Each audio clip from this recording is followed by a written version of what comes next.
What's up, guys and gals of the movement world? It's Sean Mishka, the Movement Miyagi, coming to you once again on behalf of Football Beyond the Stats and another movement skill short story this week for week 14 of the 2025 NFL season. And on today's movement skill short story, we're going to dive into Isaiah Williams, punt returner from the New York Jets. I know we just looked at him a few weeks back and were able to illustrate some practice activity designs that we could utilize from it. But this week's play against the Miami Dolphins was as equal amount of a doozy as what we saw against the Cleveland Browns a number of weeks back. So without further ado, let's go ahead and look at Isaiah Williams, look at what it is that he was able to do on Sunday in this punt return, and then try to determine what it is that we can do and leverage. But I really want to lean in on the perceptions, cognitions, and actions of Isaiah Williams here. As good as it comes right now as a punt returner, and obviously a punt return, as you guys have heard me say many times before, is the best canvas to illustrate how perception action coupling, information movement coupling, is existent across an American football field, position by position on the problem and solution dynamics coming together here. So, second time through here, and we're going to watch it a third time through because, in all of its glory, there are some layers here that we're going to want to investigate. We will get in at a 50% speed, going into slow motion to really look at what Isaiah Williams here is able to do. But you can already see this make a miss ability from Isaiah Williams on full display. And you can see it across situations. And again, leaning into Nikolai Bernstein's definition and idea of dexterity, the ability to solve any movement problem across situations and across conditions is something we want to think about here as Buffalo Wild Wings is going to mess with our chi ever so slightly. But that Bernstein idea of dexterity, again, across situations, this is what we really want to think about because I think it's the situations themselves, guys and gals, that we can present to players to get them equally adept at being able to solve problems across situations that they then could layer in together, string together in this simultaneous and or successive type of way. Simultaneous being presented opportunities simultaneously at the same time, stacked successively one after another. Again, we talked a few weeks back with Isaiah Williams catching the ball, and while he's in the midst of catching the ball, already beginning to survey. Ball's not even yet secured. It is being secured and it's in the process of being secured. And we can, as we get our trusty telestrator out, begin to already see him looking up and around and at. I just used the wrong arrow, but that's okay. You guys kind of get where I'm going with this, right? Let's use the arrow instead so I can draw this clearly. Okay. We look at his visual gaze and this perceptual connection to what lies ahead and what lies beyond. Isaiah Williams, right now, super skillful in connecting to these layers. These layers of informational variables give us a connection to the opportunities to act. What are the opportunities to act right now? Of course, there's a lot of them because there's so many different places he can go. He's got how behavior affords behavior here, the immediate threat, the immediate opponent. That's the one guy you got to make miss first and foremost if you're the punt returner. So you got to connect to where he is right away, still at a great enough distance. But I want you guys to watch once the movement gets rolling. He's looking here, he's going to go here, and then come back this way. So he's going to pull him being this opponent, further to Williams' left so he can then go right. Let's not miss the forest through the trees. This is the movement problem solving story that we see. Watch him here.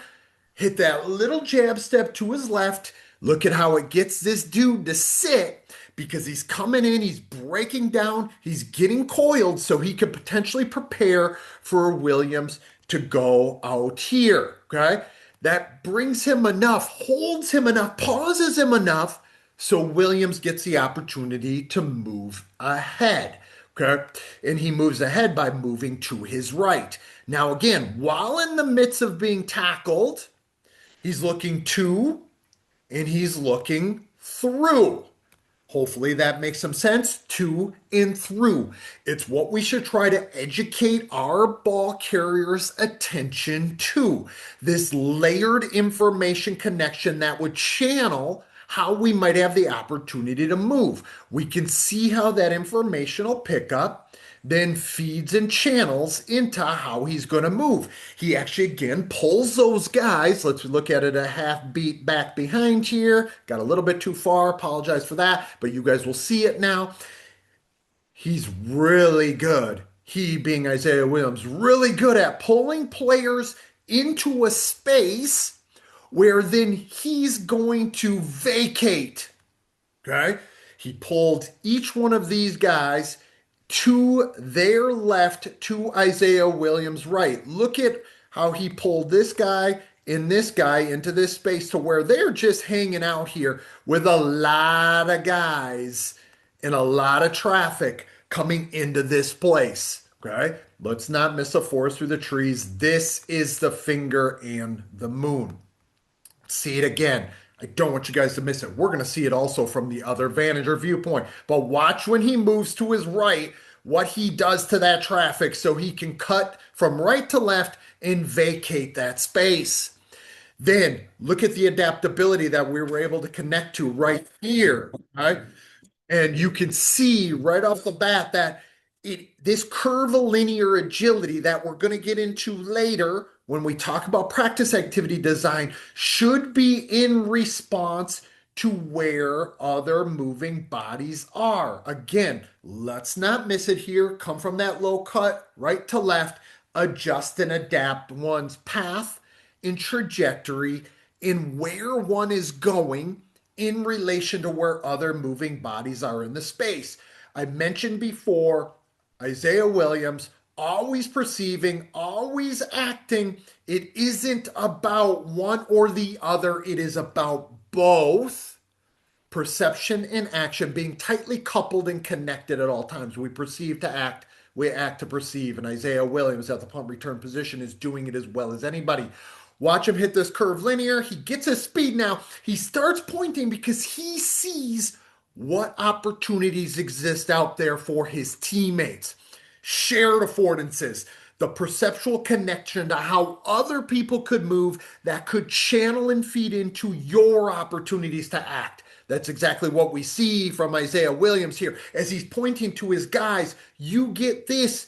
If you get this, I'll get that, which is exactly what he does here with a few points. He slows down, pulls the punter closer to the sideline. That punter is dead to rights, has no opportunity to be able to bring him down, and he moves from one local movement problem to the next. We can see that, guys and gals. When he's in the midst of one movement problem, he's going on to what might lie ahead, what might be coming, and what is there for him. As good as it comes right now, but again, let's not miss it. Now we see him stay in problem solver mode, perception action coupling, always scanning. Look at that. We can snapshot it. We can screenshot it. We see him in the midst of moving linear north and south. He's looking east and west. He's looking east and west for what might actually be out here that is threatening, but also which create additional opportunities for him to act, right? Hopefully, all of this makes some sense, and it's what we should aim to do in our own practice activities. So when I show you the slices and snippets from my trusty handbook here, Enhancing Skill in American Football by myself, Tyler Yearby, and Rob Gray from earlier this year, go ahead and pick it up if you haven't done so. You will see in there, we talk a lot about education of attention and intention. The attention and intention should be based on the what is. What's the what is? You interact with it based on what's there. What does that unfolding movement problem offer you? But what is it trying to take away from you?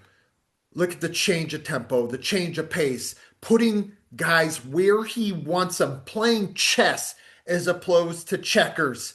and he just finds his way in a water-like fashion. Flow or crash, be water, my friend. Isaiah Williams as a punt returner, doing it as well as anybody. Let's go ahead and skip ahead here through some of the celebration that, even though it's 21-7, Isaiah Williams deserves to do. Let's watch it here. Okay, we're going to see it from this other vantage and viewpoint, and that's why we should always watch at as many different views or vantage points as we can. Here's this interaction 1v1 in open space. Give your guys a lot of exposure, a lot of goes, a lot of immersion in this.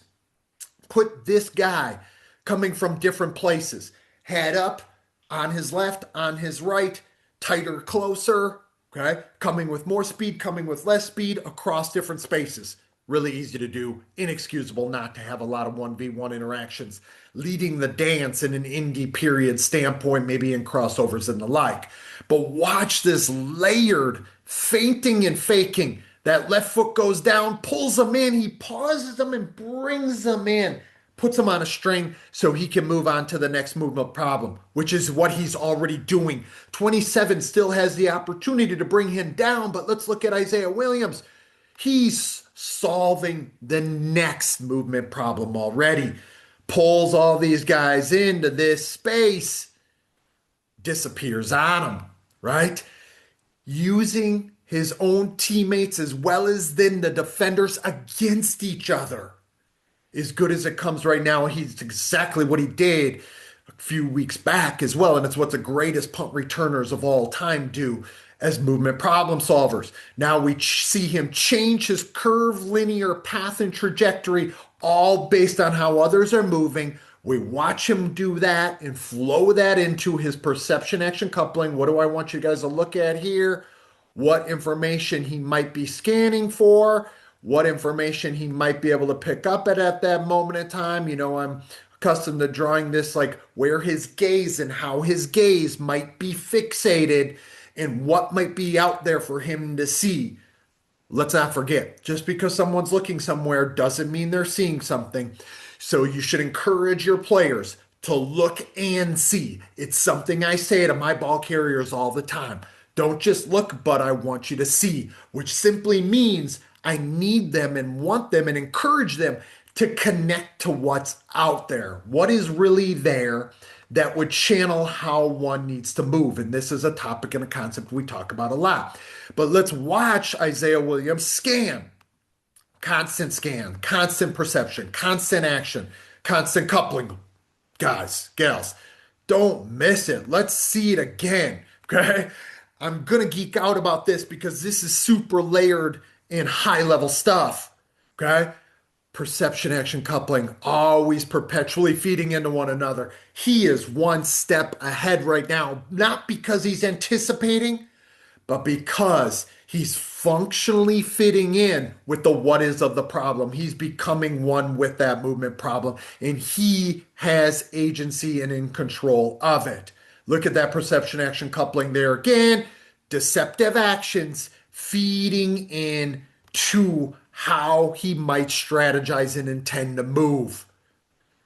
This stuff will emerge. It will emerge through aliveness. It will emerge through problem variability. It will emerge through more repetition without repetition. Let's pick up here.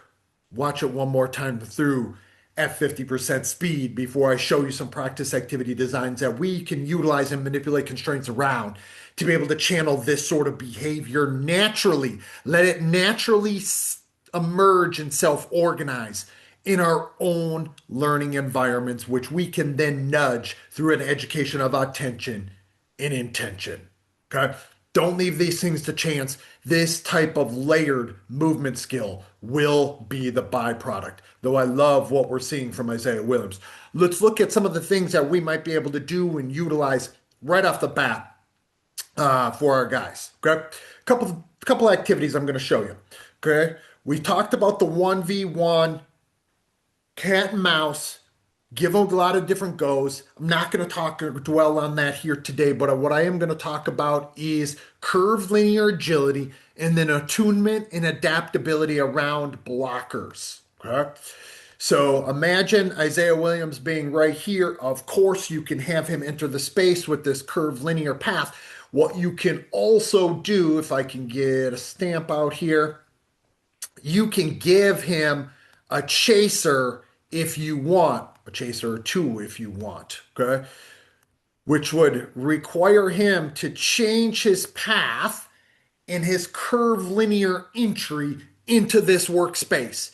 You could put a chaser, if you bear with me for a moment, you could put a chaser coming from behind, which is where we would typically have a chaser coming, which would speed up this ball carrier's process of solving that problem, right? Like if he hesitates, he has to be sensitive and attuned to what lies behind him, something we do quite often also. So we might put one, two, or three chasers in any number of places to speed up that process of solving that problem. And the process here for Isaiah Williams or said ball carrier to enter the workspace. Now, once we do that, our workspace will usually consist of either a 2v2 in the workspace, two blockers, two defenders, offset numbers as we see here in a 2v3, two blockers and three tacklers or three defenders, and we can continue to ramp up on that complexity, ramp up that information if we have the guys available to us in our slices. Okay? What I mean by that is we could go from a 2v3 to a 3v3 to a 3v4 to a 4v4 all the way up into about a 6v6 in some way, shape, or form. And when we talk about manipulating constraints, we can have the defenders here any number of places, guys and gals. We want them to enter this workspace and to be existing in that workspace from any number of ways and starting in any number of initial conditions. No two reps the same, therefore no two movement solutions will be the same either. And the player themselves, each one of them, every single one on offense and defense, problem solution dynamics, changing states of organization, we have a constantly changing problem disposition for every single player. Now we can educate attention and intention for this ball carrier entering the space, nudge him, encourage him to look to and through. Or I might be able to say, are there ways that you can act that set up opponents and teammates against one another so you can disappear? I might say, are there ways that you can utilize tempo changes, rhythm changes to deceive opponents as to where you're going to go? I might say something like, are you able to pick up additional information sources while you're in the midst of solving this immediate local movement problem? I might say any one of those things to educate attention and intention. Okay. Hopefully that makes some sense. Let's move on to a different practice activity design here. Okay. Then we look at attunement to a blocker immediately. This workspace, of course, guys and gals, can be done. This I would be doing, say, for a running back in most cases, but we can move that over here, right? We can put that in this type of workspace. Let's call it maybe from hashes if we want to either numbers, and we can stop here, okay? We will use this quite often, as my guys will tell you. This is drawn on a high school or college field. We might take that out to here, okay? We might also use this workspace that I'm already drawing from numbers to sideline also. So any number of workspace sizes. Remember what we talked about before with dexterity, the ability to solve movement problems across situations. Cross situations are different workspace sizes because those workspace sizes will bring different problems. Players come from different places. But we can still, if you think about it happening here or happening here, we can still do exactly this. This is a 2v1 low complexity slice where the ball carrier is acting in a way where he's going to be awfully attuned and sensitive to how this player is behaving. And those shouldn't be double arrows, those should be single arrows, but you can get the deal, right? They're interacting, if I can erase that, based on how the defender is interacting with the blocker. And where both parties are going, this player then has the opportunity to go where it is that he needs to, depending on how this interaction between blocker and defender set up. Not overly complicated, guys and gals, but you can use this across situations, different starting positions, different opponents, different teammates. It creates different behavioral opportunities because behavior affords behavior. Okay. Attunement in a blocker can be used anywhere and everywhere on the field. One more than fit work in relation to a teammate with a free guy to make miss. Okay. Highly relevant for punt returners, highly relevant for kick returners, but also highly relevant for running backs, wide receivers, running quarterbacks, tight ends, and the like, right? And if it's relevant for them, it's relevant for the flip side, meaning the defenders as well as the blockers, okay? Hopefully, this makes some sense. Now, fit work in relation to a teammate with a free defender to make miss. That free defender can go and interact here, okay? If he sees this guy go there in relation to this and this, just like as it's drawn out, right? Or how this unfolds, problem and solution dynamics, changing states of organization on both sides or dispositions. The problem disposition is on both sides, guys and gals. Offensive player and defensive player. Okay. If this guy, oh shoot, I don't have my arrow on. Let me get that. So if this guy goes here, this guy would now come here. And obviously that would change some things as interactions unfold. Okay. Hopefully that makes some sense. They become successive. So you can see how they will be simultaneous affordances, opportunities at the same time, successive affordances, meaning stacked together. How you behave at one moment perpetually feeds into how others are behaving, as well as what opportunities might be opening up because of it. Hopefully that all makes some sense through those activity shares. I gave you three of them today from what we saw from Isaiah Williams, with the expectation and hopes that we can gain self-organization of perceptions, cognitions, and actions oriented around and across a wide variety of alive movement problems, a wide variety of situations. I really like what we see from Isaiah Williams right now in his problem solving. Major props to him for how layered he is, how chess like he is playing right now when he's finding himself in the zone. So for another movement skill short story, I'm Sean Mishka, the Movement Miyagi. This is week 14. I will talk to y'all next time. If you like this, hit thumbs up, share it with your people, hit subscribe, comment in the section below if you want to. I'll see you all next time.